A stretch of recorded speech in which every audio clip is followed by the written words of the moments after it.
ಅವರು 1922ರಲ್ಲಿ ತೀರೋಗ್ತಾರೆ. ಅಲ್ಲಿಯವರೆಗೂ ಅವರು ಇದನ್ನೇ ಮಾಡ್ತಾ ಇದ್ರು.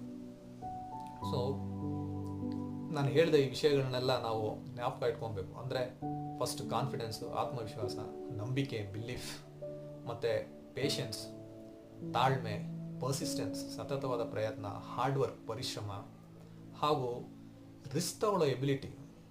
ಅಂದರೆ ಈ ಕಥೆಯಲ್ಲಿ ನೀವು ನೋಡಿದ್ರೆ ಮಾರ್ಸೆಲ್ ಪ್ರೂಸ್ಟ್ ಅವರು ರಿಸ್ಕ್ ತೊಗೊಳ್ತಾರೆ. ಅಂದರೆ ಎಲ್ಲ ಪಬ್ಲಿಷರ್ಸ್ ಅವ್ರನ್ನ ರಿಜೆಕ್ಟ್ ಮಾಡಿದಾಗ ಅವರು ತಾವೇ ಪಬ್ಲಿಕೇಶನ್ ಕಾಸ್ಟು ಮತ್ತು ಪಬ್ಲಿಷಿಂಗ್ ಕಾಸ್ಟ್ ಮತ್ತು ಮಾರ್ಕೆಟಿಂಗ್ ಕಾಸ್ಟೆಲ್ಲ ಕೊಟ್ಟು ತಮ್ಮ ಬುಕ್ನ ಪಬ್ಲಿಷ್ ಮಾಡಿಸ್ತಾರೆ.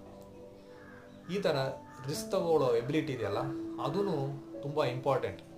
ನಾವು ಯಾವುದೇ ಒಂದು ವಿಷಯಗಳನ್ನ ಅಚೀವ್ ಮಾಡಬೇಕಂದ್ರೆ ನೀವು ಯಾವುದೇ ಕ್ಷೇತ್ರದಲ್ಲಿರಬಹುದು, ನಿಮ್ಮ ಕನಸುಗಳು ಏನೇ ಆಗಿರ್ಬೋದು, ನಿಮ್ಮ ಗುರಿಗಳು ಏನೇ ಆಗಿರ್ಬೋದು, ಅಥವಾ ನೀವು ಜೀವನದ ಯಾವ ಹಂತದಲ್ಲಿದ್ರೂ ಈ ವಿಷಯಗಳನ್ನೆಲ್ಲ ಜ್ಞಾಪಕ ಇಟ್ಕೊಂಡು ನೀವು ನಿಮ್ಮ ಗುರಿಗಳಿಗೆ ಹೋದರೆ ಖಂಡಿತವಾಗ್ಲೂ ನೀವು ಅದನ್ನ ಸಾಧಿಸ್ತೀರಾ.